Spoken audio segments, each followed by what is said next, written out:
सोमवार की सुबह शहर के कोतरा रोड स्थित बिजली विभाग के सब स्टेशन गोदाम में भीषण आग लग गई। गोदाम में रखे बिजली के तारों के साथ साथ नए और पुराने ट्रांसफार्मर आग की चपेट में आ गए। वहीं ट्रांसफार्मर में मौजूद तेल की वजह से आग तेजी से फैलते हुए गोदाम से लगे रिहायशी कॉलोनी गजानंदपुरम तक पहुंच गई। ऐसे में कलेक्टर के निर्देश पर पूरे कॉलोनी को खाली कराते हुए वहां के रहवासियों को सुरक्षित जगह शिफ्ट किया गया। पुलिस ने मौके पर पहुंचकर लोगों को घरों से बाहर निकाला और सुरक्षित जगह पर ले गए। आग लगने का कारण फिलहाल अज्ञात है। इस घटना में विद्युत मंडल को करोड़ों की क्षति पहुंचने का अनुमान लगाया जा रहा है। फिलहाल पुलिस और प्रशासन के अधिकारियों की मौजूदगी में दमकल की टीम, नगर सेना, जिंदल एनटीपीसी, अदानी की टीम द्वारा कड़ी मशक्कत के बाद काबू पा लिया गया।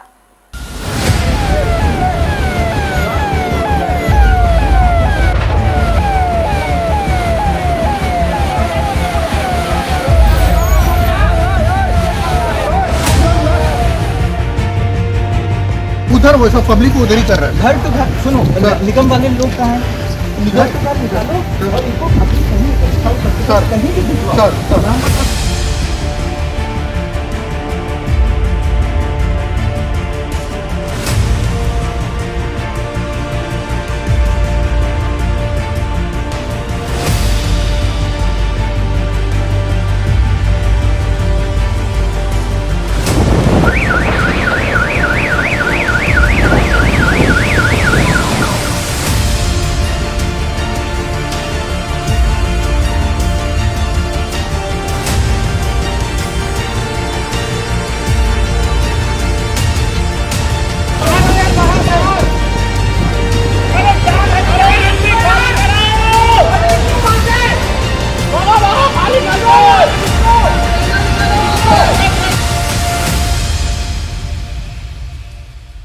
सोमवार की सुबह कोतरा रोड क्षेत्र में उस समय सनसनी फैल गई जब आसमान पर आग की लपटें उठने लगी और विस्फोट की आवाज से पूरे इलाके में दहशत का माहौल निर्मित हो गया।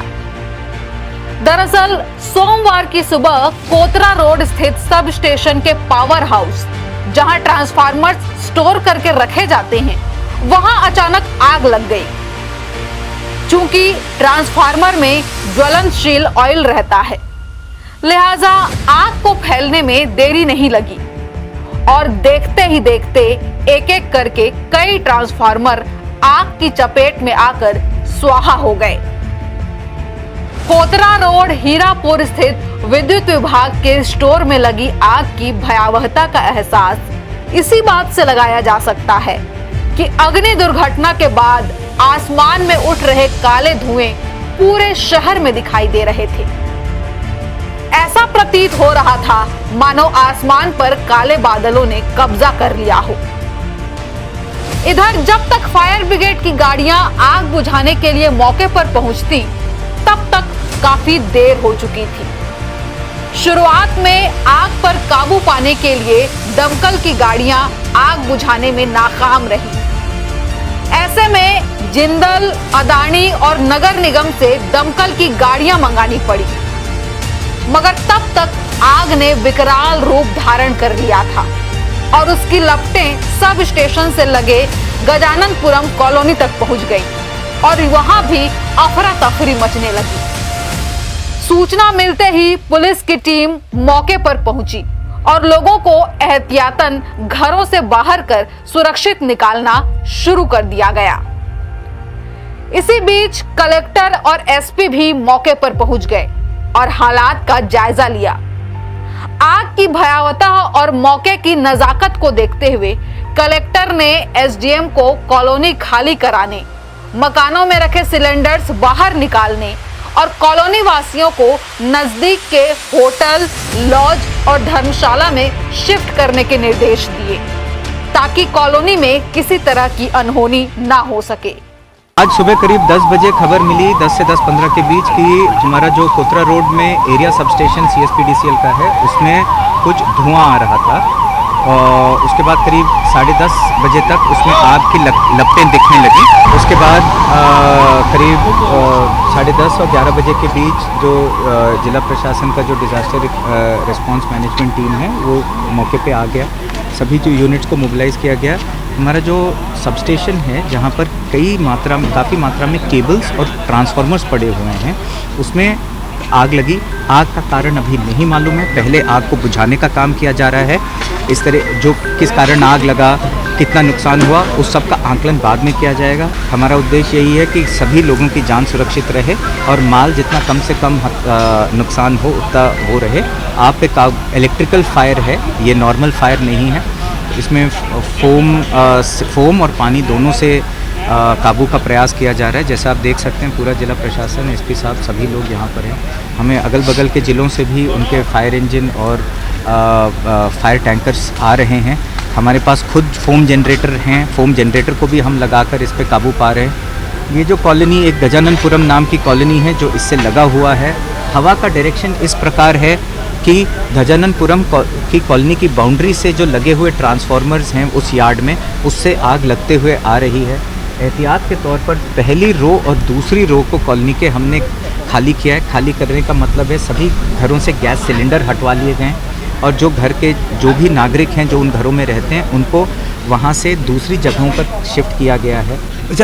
सभी जिनको जहाँ रिश्तेदारों के यहाँ कोई होटल जाना चाह रहे हैं, सर्किट हाउस इत्यादि सभी जगहों पे सभी लोगों को अधिकृत कर दिया गया है, चले जाएं। आग पर काबू पाने में जहां तमाम कवायदें फेल हो रही थी, ऐसे में नगर सेना, नगर निगम और औद्योगिक फायर ब्रिगेड के साथ ही जिंदल, अदानी और एनटीपीसी सहित कई कंपनियों से सहायता ली गई। लगभग 12 गाड़ियां मौके पर राहत कार्य में लगी हुई थी। इसके अलावा कोरबा से 3, जांजगीर से 1, सक्ती से 1 और दुर्ग से 2 गाड़ियां मंगाई गई।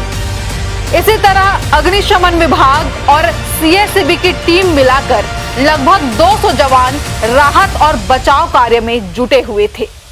इस भयावह आग से फिलहाल जनहानि की कोई खबर सामने नहीं आई, जिससे प्रशासनिक अमले के साथ ही लोगों ने राहत की सांस ली। अभी हमारे पास सभी प्लांट से आई है, 12 गाड़ी लगी हुई हैं और फिर गाड़ी और आ रही हैं। कोरबा से 3 गाड़ी आ रही है, जांजगीर से 1, सक्ती से गाड़ी आ रही है, दुर्ग जिला से 2 गाड़ी और आ रही हैं। अभी आग में काबू पा लिया गया है और फिर कोशिश कर रहे हैं कि आग को और ज़्यादा काबू कर लें। हाँ, वो नीचे केबल वगैरह है उसको जीसीबी से हटवा के फिर पानी डाल रहे हैं। इसके कारण से धुआं थोड़ा सा और निकलने लगा है और जहाँ तक कंट्रोल हो ही गया, थोड़ा सा बचा है, उसको और भी कंट्रोल कर लेंगे। उसमें किसी प्रकार की कोई हानि नहीं हुआ है। पहले उधर आग भी लगने की संभावना थी तो उधर से भी चारों तरफ से फायर ब्रिगेड को लगा करके पानी बुझा लिया गया है। चारों तरफ से घेर के पानी को लगा डाल दिया गया है। देखिए, आग लगभग 9:30 के आसपास ये आग लगी है और प्रारंभिक देखने से ऐसा लग रहा है कि हमारे जो स्टोर के बाहर जो एरिया है वहाँ कुछ आग लगी हुई थी और वहीं से कुछ फैला हुआ ऐसा प्रतीत हो रहा है। और लगभग 10 से 12 गाड़ियाँ आग बुझाने में लगी और काफ़ी अब कंट्रोल कर दिया गया है आग में और लगातार काम किया जा रहा है इसमें। ये जो भी सामान रखे हुए थे इसमें लगभग 90% सामान जो है वो ख़राब ट्रांसफार्मर थे, जो फील्ड से फेल हो जाते हैं ट्रांसफार्मर, वो ट्रांसफार्मर इस साइड रखे हुए थे और वो उसी में ही आग लगी थी। देखिए, अभी बता पाना मुश्किल है, फिर भी ऐसा लगता है कि 25 से 30 लाख के आसपास हो सकता है। ये बढ़ भी जाए या कम भी हो जाए, इसलिए अभी 25 से 30 लाख के आसपास अनुमानित नुकसान। गर्मी के सीजन में बिजली ट्रांसफार्मर में आग लगने का सिलसिला काफी पुराना है और गर्मी के सीजन में खतरा भी हमेशा बना रहता है। इससे पहले रायगढ़ में इस तरह की 2 घटनाएं हो चुकी हैं। 2023 में भी ठीक इसी जगह, ठीक इसी तरह ट्रांसफार्मर में आग लगी थी और करोड़ों का नुकसान हुआ था। बावजूद इसके विद्युत वितरक कंपनी ने उस हादसे से कोई सीख नहीं ली और न ही यहाँ की सुरक्षा को लेकर कोई विशेष इंतजाम किए, जिसके चलते अग्नि दुर्घटना की पुनरावृत्ति हो गई और आग ने पहले से भी ज्यादा तबाही मचा दी।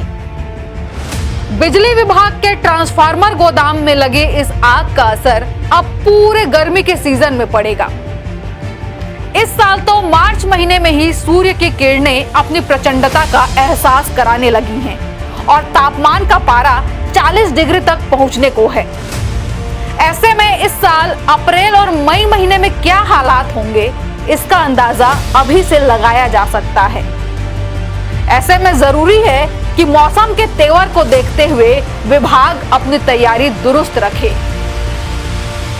हर्ष न्यूज के लिए श्याम देवकर की रिपोर्ट।